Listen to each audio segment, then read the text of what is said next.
Bienvenidos a este nuevo programa y a una nueva serie de nuestro estudio bíblico. Queremos, lo primero, dar gracias a Dios por esta oportunidad de seguir creando contenido bíblico y teológico que sirva de inspiración, de ánimo, de exhortación, de edificación para todos nosotros.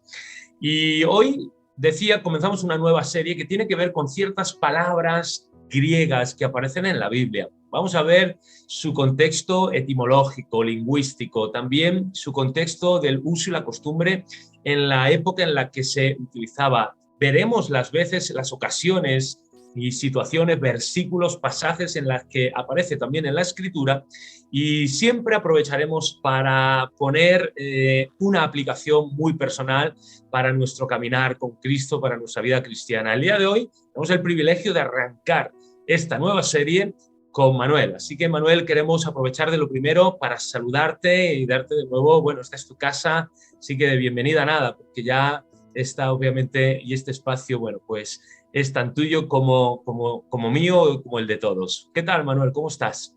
Pues muy bien, gracias a Dios. Efectivamente, como dices, ya somos de la casa y contento de poder estar en este tiempo de estudio bíblico en el que vamos a ver estas palabras, su significado en griego, que nos van a edificar y nos van a ministrar de una forma tremenda. Ya lo veréis, va a ser una bendición este estudio.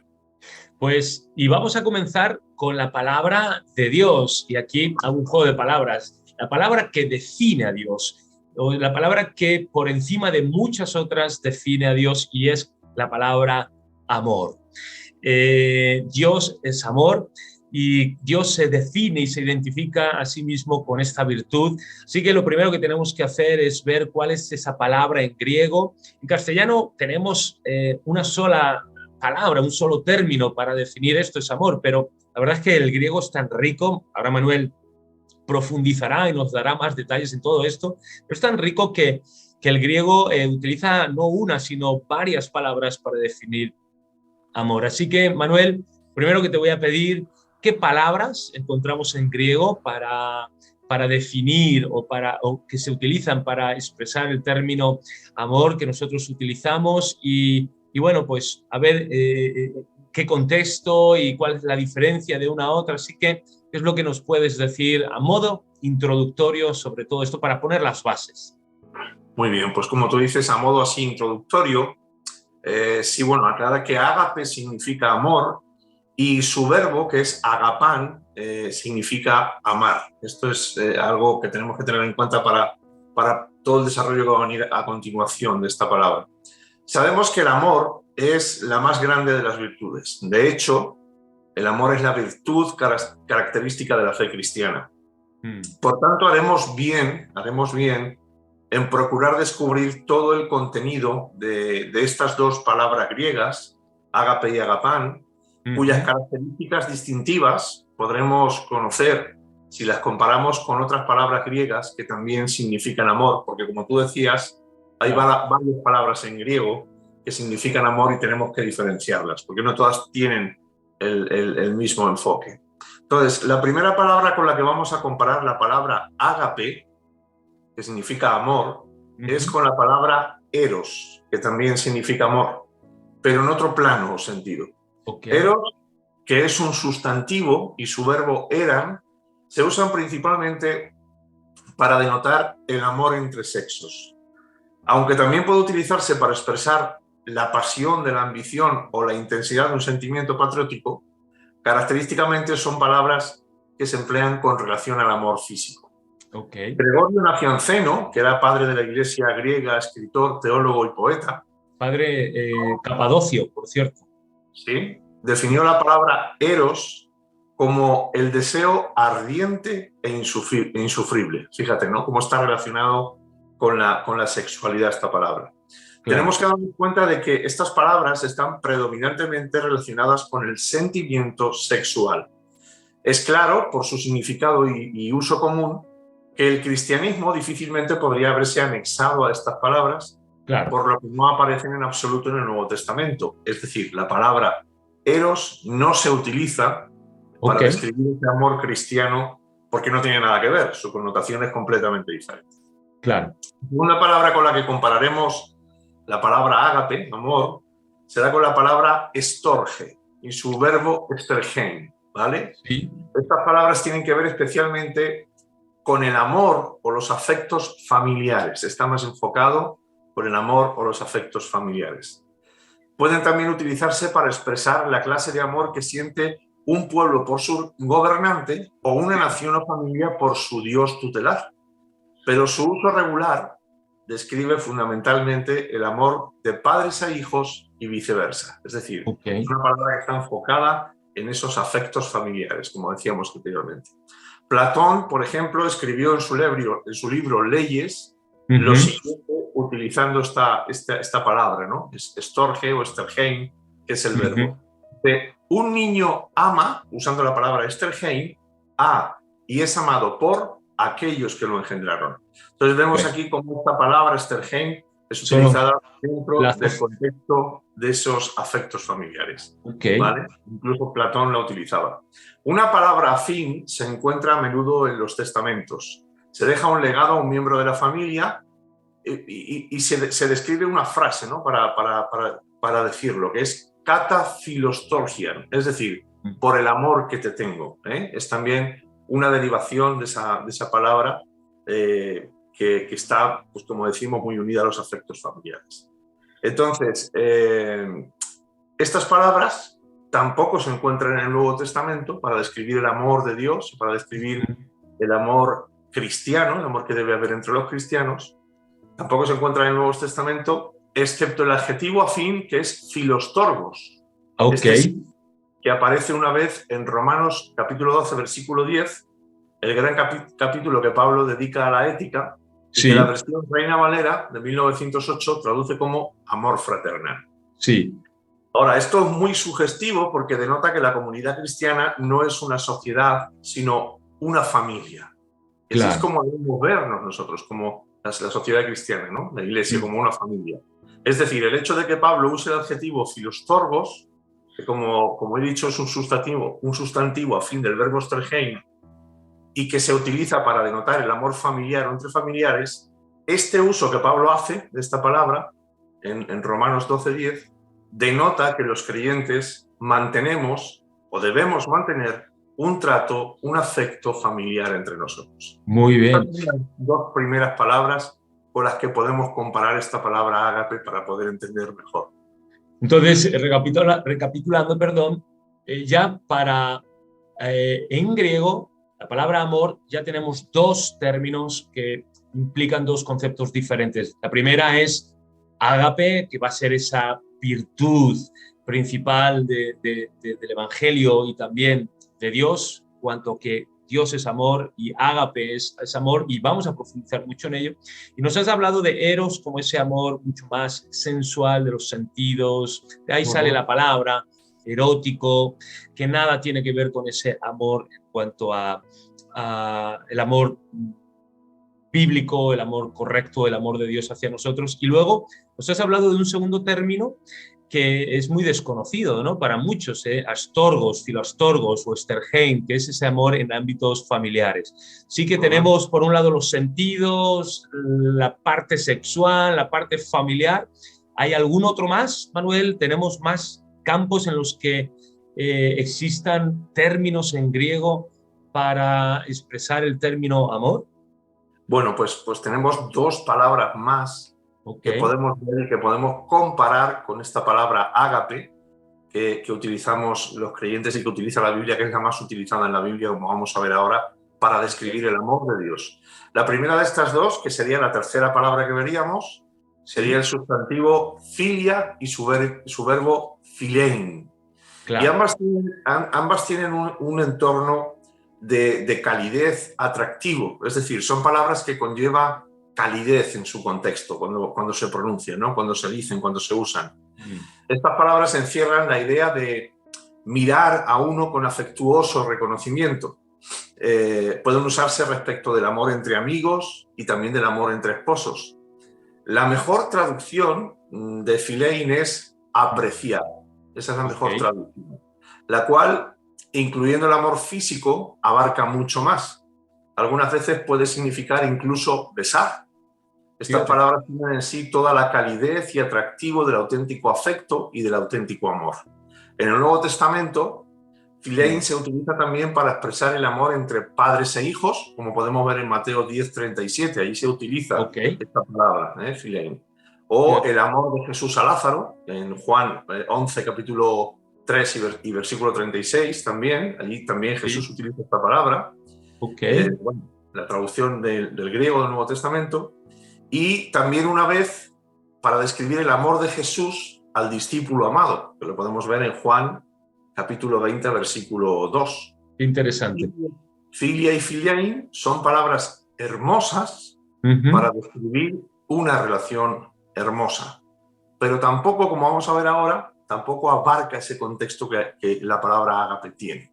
Y Mm. por último, la cuarta palabra que vemos es aquella con la que abríamos este estudio, ¿no? Ok. Que es ágape y su verbo agapán, y que ahora veremos más de cerca que cuando la nombrábamos al principio.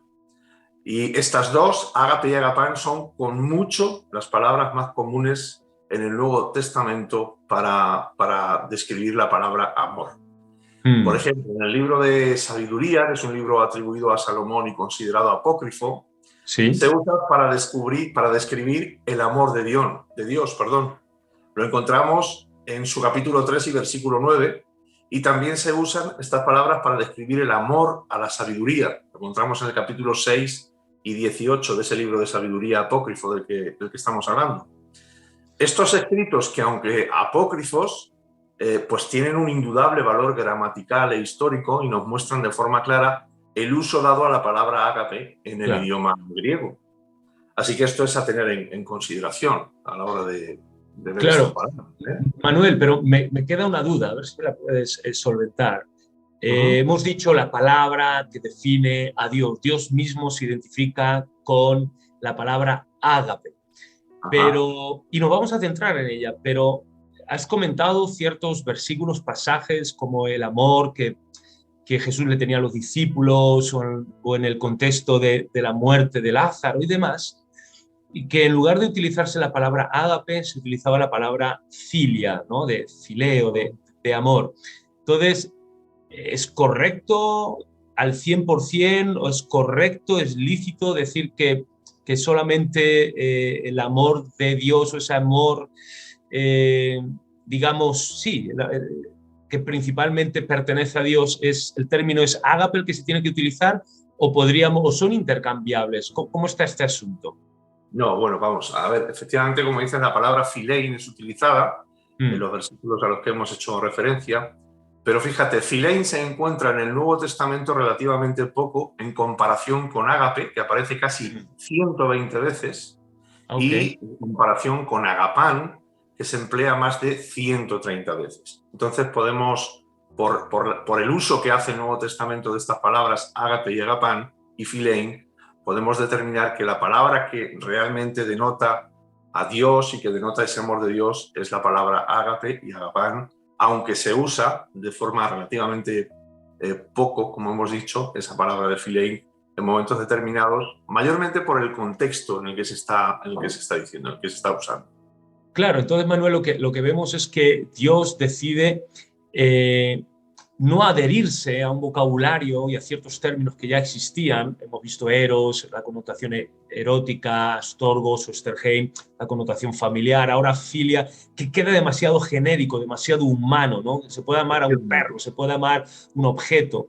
Por lo tanto, Dios decide que ninguna de estas palabras es suficientemente amplia para albergar toda la profundidad y todo el contenido que Dios quiere darle o que tiene propiamente el amor de Dios. Así que para el cristianismo y Dios en la Biblia se adhieren y toman esta palabra que es ágape. Así que, ¿por qué? Aunque yo te he descrito el hecho, pero ¿por qué pasó todo esto? ¿Podríamos profundizar un poquito más, de acuerdo? Porque yo lo que estoy viendo desde fuera y muchos que nos están siguiendo es que estas palabras eros, Sterheim y filia no eran suficientes y Dios decide tomar otra. ¿Podemos ahí profundizar un poquito más y explicarnos por qué ocurren estas cosas o por qué ocurrió esto? Sí, bueno, la forma cristiana de expresión del amor se desentendió de esas otras palabras de las que estamos hablando, Sí, y se centró exclusivamente en la palabra ágape. Evidentemente las otras palabras habían adquirido, como hemos visto, ciertos matices que las claro. hacían inadecuadas para poder describir a Dios y para poder, como amor, y para poder describir el amor de Dios. Eros se asociaba definitivamente con el lado más vulgar del amor, tenía que ver mucho más con la pasión que con el amor. Storge estaba muy vinculada al afecto familiar, pero Mm, nunca tuvo en sí la amplitud de la concepción del amor que el amor cristiano exige. Y filia era una palabra agradable, pero fundamentalmente denotaba calidez, intimidad y afecto. Entonces mm, podía usarse adecuadamente tan solo con respecto de nuestros allegados más amados, y el cristianismo necesitaba una palabra que incluyera mucho más que eso. El pensamiento cristiano se fijó en ágape porque mm, era la única palabra capaz de abarcar el contenido necesario, mm. porque ágape demanda el concurso del hombre como un todo.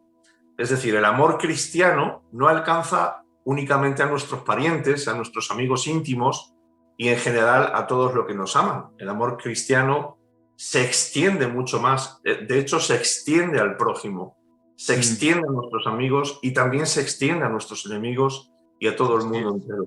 Entonces, esta palabra ágape sí que tiene ese alcance de descripción de lo que es el amor.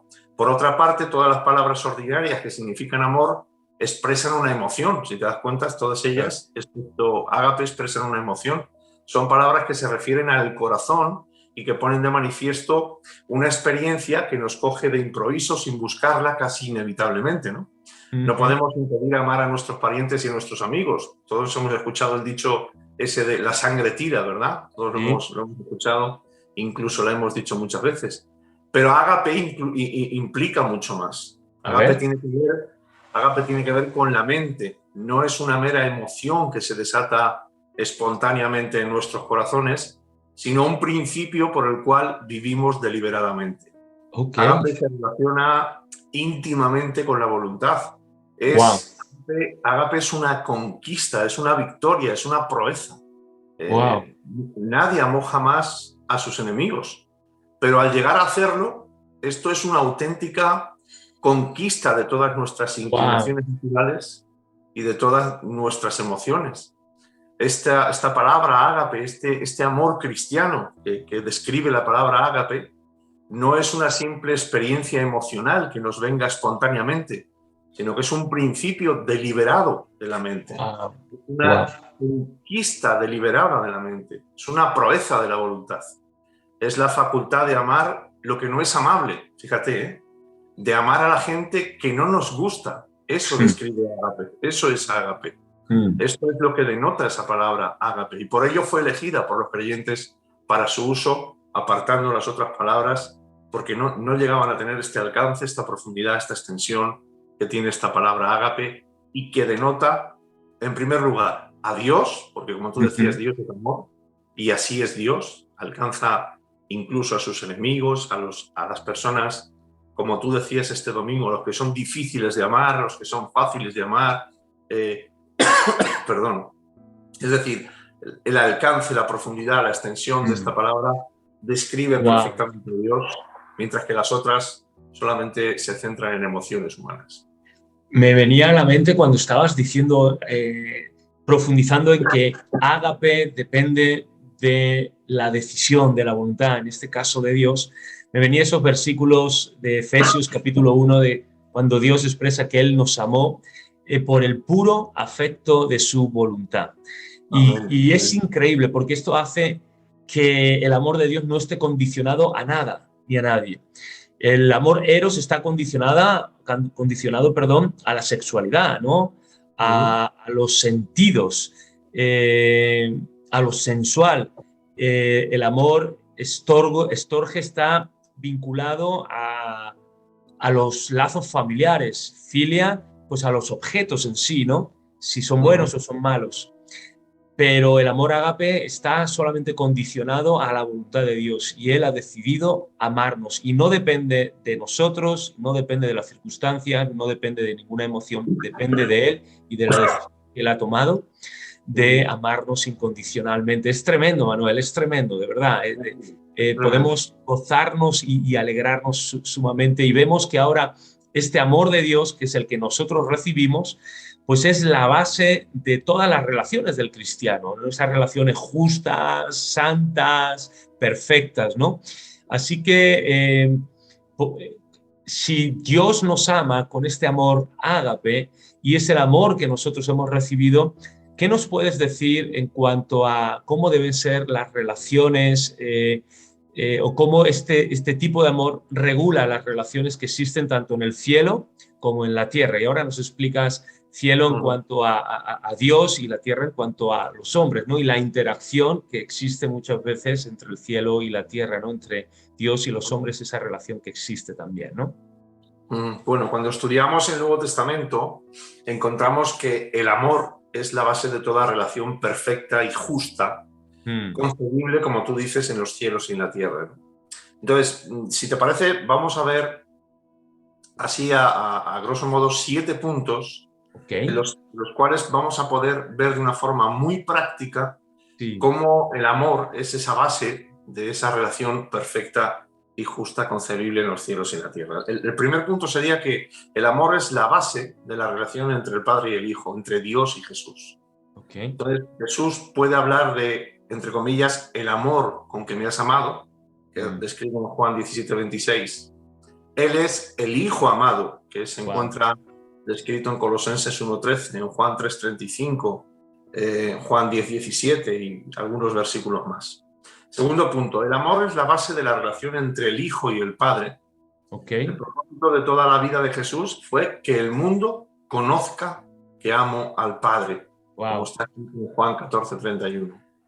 El tercer punto que podemos ver es que el amor es la actitud de Dios hacia los hombres, como leemos en Juan 3:16, de tal manera amó Dios al mundo que ha dado su único Hijo, ¿no? para que tengamos salvación en él. A veces el cristianismo es presentado de una forma tal que parece ser la obra hecha por un apacible y amable Jesús para calmar y apaciguar a un Dios severo y colérico. Algo así como que Jesús cambió la actitud de Dios hacia nosotros. En el Nuevo Testamento no se conoce nada de eso. Todo el proceso de salvación comenzó porque Dios amó al mundo en gran manera. Eso es. El cuarto punto que podemos ver es que el deber del hombre es amar a Dios, como describe Mateo 22:37 o Marcos 12:30 y algunos versículos más. El cristianismo no concibe al hombre sometido al poder de Dios, sino rendido al poder de Dios. Buenísimo, buenísimo. Claro, no es que la voluntad del hombre sea triturada, sino que el corazón del hombre es quebrantado. Wow. El quinto punto sería la fuerza motriz de la vida de Jesús fue su amor por los hombres, como podemos ver en Gálatas 2:20, Efesios 5:2 o segunda de Tesalonicenses 2:16, además de algunos otros versículos. El punto sexto es que la esencia de la fe cristiana es el amor a Jesús. Claro. Como se nos dice en Efesios 6:24 y en Primera de Pedro 1:8, entre otros. Así como Jesús es el amante de las almas de los hombres, el cristiano lo es de Cristo. Buenísimo también, Manuel. Buenísimo. Excelente.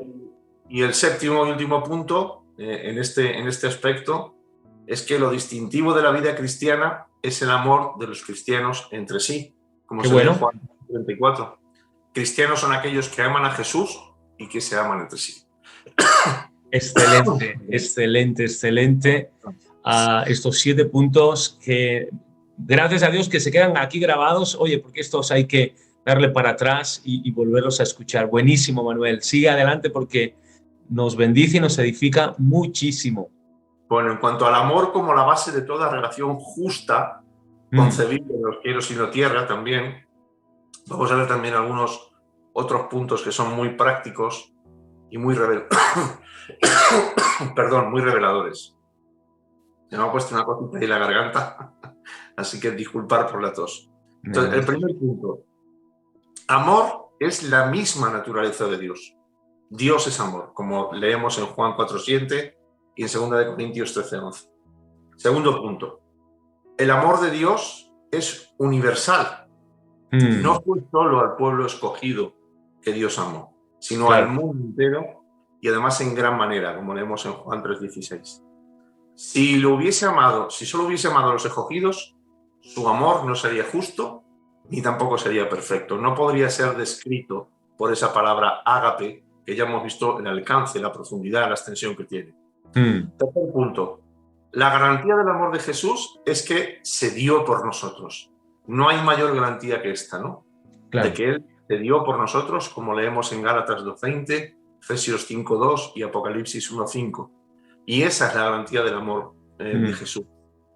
Cuarto punto. El amor de Dios es inmerecido, no lo merecemos. Claro. Dios nos amó y Jesús murió por nosotros cuando éramos enemigos de Dios, como leemos en Romanos 5:8 o en 1 de Juan 3:1. Quinto punto, el amor de Dios es misericordioso, como leemos en Efesios 2:4. Sí. No es dictador ni tiránicamente posesivo, es el amor anhelante del corazón misericordioso de Dios. Sexto punto, el amor de Dios es salvador y santificador, como leemos en 2 de Tesalonicenses 2:13. Rescata del pasado y capacita a los hombres para hacer frente al futuro. Eso es algo impresionante. El amor de Dios es confortador. En Él y a través de Él, todo hombre llega a ser más que vencedor, como leemos en Romanos 8:37. No es el amor, ese amor blando e hiperproteccionista que hace a los hombres débiles e inmaduros. Es verdad, es el amor que fabrica héroes, porque eso es lo que nosotros somos cuando practicamos y estamos llenos del amor de Dios. Nos hace ser valientes. Punto 8. El amor de Dios es inseparable, como nos enseña Romanos 8:39. Por la naturaleza de las cosas, el amor humano está llamado a terminarse, al menos por un tiempo, pero el amor de Dios perdura sobre todos los azares, cambios y amenazas de la vida. No hay nada que lo haga acabar. Punto 9. El amor de Dios es recompensador, como leemos en Santiago 1:12.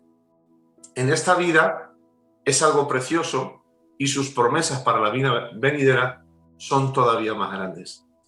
Y por último, el punto 10 en el que vemos cómo el amor como la base de toda relación justa entre Dios y los hombres es que el amor es disciplinario, como leemos en Hebreos 12:6. El amor de Dios sabe que la disciplina es una parte esencial del amor. Claro, claro. Es tremendos estos 10 puntos que acabamos de compartir. Pues Manuel, no sabes lo que acabas de hacer, porque acabas de abrir la puerta a... Me has contestado una parte, pero acabas de abrir la puerta a por lo menos dos interrogantes que a mí me surgen y sé que algunos que nos están viendo también les ha surgido en su corazón, ¿no? Les ha venido a la mente. Pero claro, tú nos has dicho el ágape, el amor de Dios, las relaciones entre el cielo y la tierra, entendiendo cielo a Dios, tierra a los hombres. Pero te has centrado en estos puntos principales, primero en cómo el amor ágape define la vida cristiana y ahora estos últimos puntos en el amor de Dios para con el hombre. Y aquí viene en lo que te digo que no sabes lo que has hecho, porque vamos a darle la vuelta a esa moneda. ¿Cómo debería ser el amor entonces de los hombres a Dios? Nos has hablado del amor de Dios para los hombres. Y ahora, ¿cómo debe ser el amor de los hombres para con Dios? Tiene que ser también, queda definido como un amor ágape, es nuestro modelo. ¿Qué nos puedes decir? ¿Qué dice la Biblia al respecto? Efectivamente, nosotros damos del mismo amor que recibimos de Dios. Wow. Y sí, el amor que el hombre debe tener a Dios se puede también definir en 4 puntos muy prácticos también que podemos enumerar.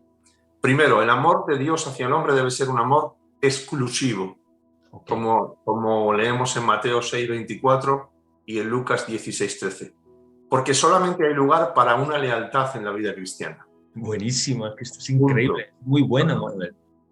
Segundo, el amor del hombre hacia Dios es un amor cimentado en la gratitud, como nos enseña Lucas 7:42 y versículo también 47. Las dádivas del amor de Dios piden a cambio todo el amor de nuestro corazón, no solo una parte, sino todo el amor de nuestros corazones. Y hago un paréntesis para decir, quizá quien esté escuchando esto dice, oh, ¿cuánto pide Dios, no? Pero ¿cuánto da Dios? Lo hemos visto, ¿no? Claro. ¿Cómo ama Dios al hombre, no? Entonces, Claro. Dios está pidiendo en la misma medida, porque en realidad vamos a dar de su propio amor. El tercer punto de cómo el hombre debe amar a Dios debe ser un amor, el del hombre a Dios, obediente.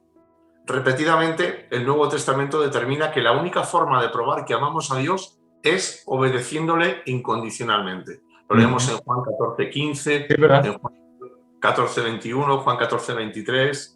Lo leemos de una forma rotunda y clara. La obediencia es la demostración definitiva del amor. Es decir, si me amas, guardas mis mandamientos. Yo no puedo decir que amo a Dios si no le obedezco. Entonces, como tú has descrito ese versículo, y el siguiente dice, y el que no me ama no guarda mi palabra. Entonces está más claro el agua, ¿no? Claro. Y el cuarto punto de cómo debe ser el amor de Dios hacia el hombre es un amor extrovertido. Es decir, demostramos que amamos a Dios por el hecho de que amamos y ayudamos a nuestro prójimo, como vemos en Juan 4:12, o Juan 3:14 o Juan 2:10. Entonces, negar nuestra ayuda a los hombres es tanto como probar que es falso que el amor de Dios esté en nosotros. Obediencia a Dios y amable ayuda a los hombres son las dos evidencias que patentan que realmente nuestro amor a Dios es el amor adecuado. 4 puntos que nos acabas de dar que definen perfectamente cómo debe ser el amor de los hombres hacia Dios. Y ahora nos queda, te decía, digo, a mí me has creado 2 interrogantes, ya me has solucionado uno, pero esta palabra también, la palabra ágape, ya hago para seguir un hilo, has definido la palabra ágape, el amor de Dios a los hombres, de los hombres en segundo lugar hacia Dios. Ahora, tercer lugar, esta palabra ágape también define, también regula el amor que debe haber entre los propios hombres, entre un hombre y otro hombre, entre los seres humanos. Efectivamente. El amor ágape también debe ser el tipo de amor que debe haber entre las personas y especialmente entre los hermanos en la fe. Porque el amor cristiano lo podemos describir, lo podemos ver en nuestra mente como una imagen cuando tiramos una piedrita al agua y se hacen círculos concéntricos que se van ensanchando, ¿no? El amor cristiano se va ensanchando en círculos cada vez más amplios. Entonces, el amor cristiano, en primer lugar, podríamos decir que empieza en el hogar, como vemos en Efesios 5, 25, 28 y 33. No debemos olvidar que la familia cristiana es uno de los mejores testigos de Cristo en el mundo. El amor cristiano empieza en el hogar. El hombre que ha fracasado en hacer de su propia familia el centro del amor cristiano tiene poco derecho a ejercer autoridad en la otra familia más numerosa, que es la iglesia. Punto número 2. El amor cristiano debe ser percibido por los ajenos de la congregación, como nos dice 1 Pedro 2:17. La atónita expresión de los paganos en los primeros días del cristianismo era: mirad cómo se aman los cristianos. Ese era lo primero que veían y lo primero que decían los no creyentes en aquella época. Uno de los obstáculos más grandes con que tropieza la iglesia moderna, bajo el punto de vista del testimonio, es que al espectador debe aparecérsele como un conjunto de personas enzarzadas en disputas por verdaderas tonterías, ¿no? Claro. Una iglesia totalmente sumida en la paz del mutuo amor es un fenómeno raro. Ahora bien, para lograr esa paz no es preciso que sus miembros piensen de idéntica forma ni que estén de acuerdo en todo. Basta con que, aun teniendo diferencias, puedan todavía seguir amándose, ¿vale? En todo, amor. Amén, amén. Tercer punto que podríamos resaltar: el amor cristiano debe alcanzar también a nuestro prójimo. Como decíamos, ¿no? Lo podemos leer en Mateo 19:19, en Marcos 12:31 y otros versículos. Nuestro prójimo es simplemente todo aquel que esté necesitado. Hay muchas personas que dicen, incluso en la Biblia, ¿no? ¿Y quién es nuestro prójimo?, preguntaban, ¿no? Bueno, pues Sí, es nuestro verdad. prójimo es todo aquel que esté necesitado. Como el poeta romano dijo, no considero extraño a ningún ser humano. Como he Mm, sabido, muchas más personas han sido traídas a la Iglesia por la bondad del amor cristiano que por todos los argumentos teológicos habidos y por haber. es verdad. Asimismo, muchas más personas han abandonado las iglesias o han sido echadas Wow, por la dureza y deformidad del mal llamado cristianismo que por todas las dudas del mundo. wow. Y por Muy duro, último, pero muy real, Manuel. pero muy real, efectivamente, desgraciadamente. Y por último, el cuarto punto en el que podemos ver el amor, cómo el amor se extiende en esos círculos concéntricos, el amor cristiano alcanza también incluso a nuestros enemigos. Lucas 6:27, Mateo 5:44, allí vemos a Jesús diciéndolo, ¿no? Hemos visto que amor cristiano significaba benevolencia insuperable y bondad invencible. El Mm, cristiano, olvidando lo que un hombre le haga, nunca cesará de procurar lo mejor para ese hombre. Olvidando todo lo que ese mm, hombre le haga, nunca cesará de procurar lo mejor para ese hombre. Aunque sea insultado, aunque sea injuriado, aunque sea injustamente agraviado y calumniado, el cristiano nunca odiará ni permitirá que el rencor invada su corazón. wow. Podemos pensar, pero qué difícil es eso, pero qué... No, mira, cuando el amor, cuando estamos llenos del amor de Dios, no es difícil porque ese amor nos capacita, como hemos dicho antes, para hacer proezas. Esto es una Mm, proeza. El poder vivir así, el no odiar ni permitir rencor a aquellos que nos hacen daño, a aquellos que nos calumnian, que nos agravian.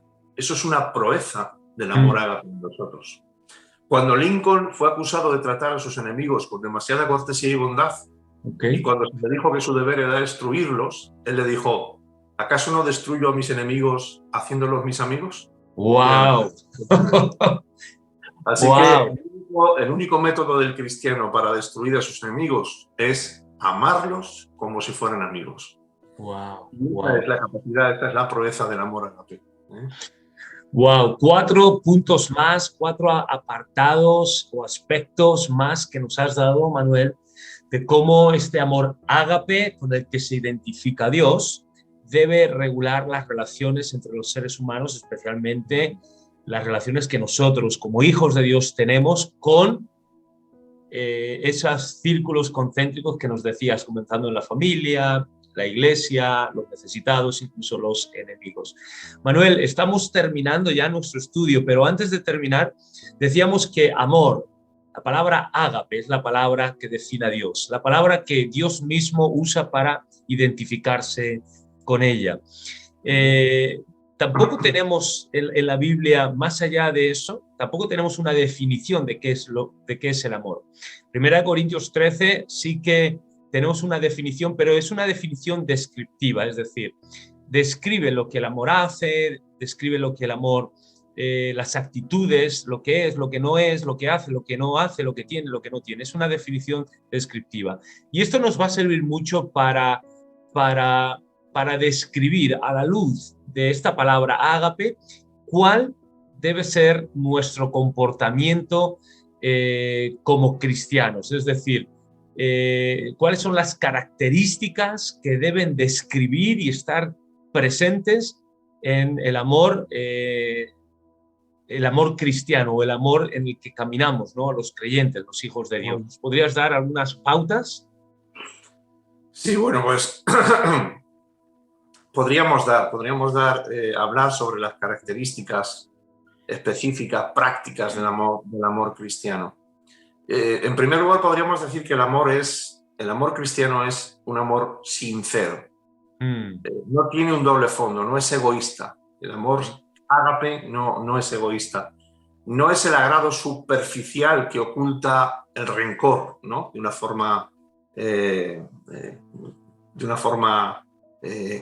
con ese doble fondo, ¿no? Con esa hipocresía. Es un amor que se da a su objeto con los ojos y con el corazón bien abierto. Podemos leer, por ejemplo, Romanos 12:9 o 2 de Corintios 6:6 para poder ver esta verdad que describe la Biblia. O, por ejemplo, el segundo punto que podríamos dar, el amor es inocente, Romanos 13:10, no en un sentido de infantilismo o de ignorancia. El amor cristiano es inocente en el sentido de que no hace mal a nadie, ni desea mal a nadie. Qué bueno. El mal amor puede dañar de dos formas: conduciendo al pecado y siendo hiperposesivo e hiperprotector, y de estas dos formas estar conduciendo al pecado, ¿no? Cuando es hiperposesivo e hiperprotector. Respecto a la primera forma, Barnes, un teólogo importante, dijo de un hombre que conoció cuando él aprendía el rastrilleo de lino en Irving, en su ciudad. Dice: su amistad me hizo mal. Esto es lo que describe el mal llamado amor, ¿verdad? Respecto a la segunda forma, cuando es hiperprotector ese amor, es el caso típico del amor sofocante, como el de algunas madres o el de algunos padres con sus hijos, ¿no? Y debe ser un amor sofocante.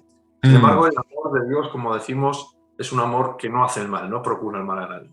En primer lugar, el amor ágape, el amor de Dios, es generoso, como leemos en 2 Corintios 8:24. Hay dos clases de amor: el que exige y el que da. El amor cristiano es dadivoso porque se inspira en el amor de Jesús, como leemos en Juan 13:34, y tiene su móvil principal en el amor de Dios, como leemos en 1 Juan 4:11. El quinto punto, la quinta descripción que podemos hacer del amor ágape de Dios es que es un amor práctico, como leemos en Hebreos 6:10. No es un mero sentimiento bondadoso que se limita a piadosos y buenos deseos, sino que es un amor que se manifiesta en la acción. Es un amor que te lleva a hacer por los demás, que te lleva a colaborar. Sí es verdad. En quinto lugar, el amor ágape es un amor paciente, como podemos leer en Efesios 4:2. El amor cristiano es testimonio en contra de todo aquello que tan fácilmente transforma el amor en odio. En sexto lugar, el amor se manifiesta en el perdón y en la restauración, como leemos en 2 Corintios 2:8. El amor cristiano es capaz de perdonar y al hacerlo capacita al malhechor para que vuelva al buen camino. Fíjate qué importante y qué tremendo. Esta es otra proeza del amor ágape de Dios. En séptimo lugar, el amor ágape es un amor realista, como leemos en 2 Corintios 2:4. El amor cristiano no cierra los ojos ante las faltas de los demás. El amor no es ciego y usará la reprimenda y la disciplina cuando sea necesario. O la confrontación, ¿no? El confrontar a una persona, el exhortarla. El amor que no quiere ver las faltas, que evita la parte desagradable de la disciplina, no es en absoluto un amor auténtico y al final dañará a su objeto amado, ¿no? Sí.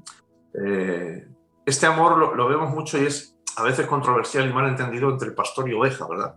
Muchas veces los pastores tenéis que bueno, pues llamar al orden a las ovejas, exhortarlas. A veces esto no es bien entendido, pero describe este tipo de amor realista, ¿verdad? En octavo lugar, el amor que cuida la libertad, el amor ágape cuida la libertad, como leemos en Gálatas 5:13 o en Romanos 14:15. Es completamente cierto que un cristiano tiene derecho a hacer todo aquello que no sea pecaminoso, pero hay ciertas acciones en las que un cristiano no ve mal alguno y, sin embargo, pueden ofender a otro cristiano e incluso causar la ruina de otro hombre. El seguidor de Cristo nunca olvida su libertad cristiana, pero tampoco olvida que esa libertad está controlada por el amor cristiano y por la responsabilidad cristiana ante los demás. Claro. En noveno lugar, ya nos quedan pocas de estas características prácticas del amor ágape de Dios. El amor cuida la sinceridad. Lo vemos en Efesios 4:15. El cristiano ama la verdad, como leemos en 2 Tesalonicenses 2:10, pero al expresarla procura no hacerlo de forma cruel ni antipática para no herir. Decía de Florence Armstrong, el gran maestro, que cuando tenía que reprender a alguno de sus alumnos, lo hacía echándole el brazo sobre los hombros. El cristiano no oculta la verdad, pero siempre recuerda que amor y verdad van de la mano. Qué bueno, excelente, buenísimo, Manuel. Muy bueno eso. En décimo lugar, el amor cristiano es el vínculo que hace posible el compañerismo cristiano, como leemos en Filipenses 2:2 o en Colosenses 2:2 también. Pero habla de los cristianos como unidos en amor. Nuestros puntos de vista teológicos pueden discrepar. Asimismo, nuestras opiniones sobre métodos pueden diferir, pero a través de las diferencias vendrá la memoria constante de que amamos a Cristo y que por consecuencia nos amamos unos a otros. El punto 11 sería que, o la característica número 11 que podemos describir del amor de una forma práctica, es que el amor es lo que da derecho al cristiano a pedir ayuda y favor a otro cristiano, como leemos en Filemón 9. Qué bueno. Si realmente estamos unidos en amor, como debemos estar, encontraremos fácil pedir y natural dar cuando surja la necesidad. Sí, es cierto. El punto número 12 es que el amor es la fuerza motriz de la fe, como leemos en Gálatas 5:6. Fíjate, más personas son ganadas para Cristo cuando se apela al corazón que cuando se apela al cerebro. La fe nace no tanto de una búsqueda intelectual como del levantamiento de la cruz de Cristo. Es cierto que más tarde o más temprano pensaremos en ciertas cuestiones que a veces nos desbordarán, pero en el cristianismo el corazón debe antes que la mente pensar. Y esto es una realidad práctica que debemos tener en consecuencia. Y por último, el amor es el perfeccionador de la vida cristiana. Lo podemos leer en Romanos 13:10, en Colosenses 3:14, en 1 Timoteo 1:5. No hay en este mundo nada más grande que el amor. La tarea primaria de la Iglesia no es perfeccionar su edificio, su liturgia, su música o sus vestiduras, que también. Lo principal es perfeccionar su amor. Sin el amor, la Iglesia no puede cumplir su propósito, no puede cumplir su misión. Así que necesitamos estar llenos de ese amor ágape de Dios, porque es lo único que lo puede todo y es lo único que lo cambia todo. Buenísimo, excelente, Manuel. Gracias, han sido 13 puntos, pero ninguno de ellos tiene desperdicio. Y llegamos al final, pero este final ha tenido un comienzo y ha tenido todo lo que es un recorrido estupendo, ¿no? Extraordinario. Veíamos ágape, la palabra con la que Dios se identifica, las 4 palabras en griego que se utilizan para definir lo que en castellano decimos amor. Hemos visto también lo que a profundidad que significa ese amor ágape incondicional que depende de la voluntad y de la decisión de Dios.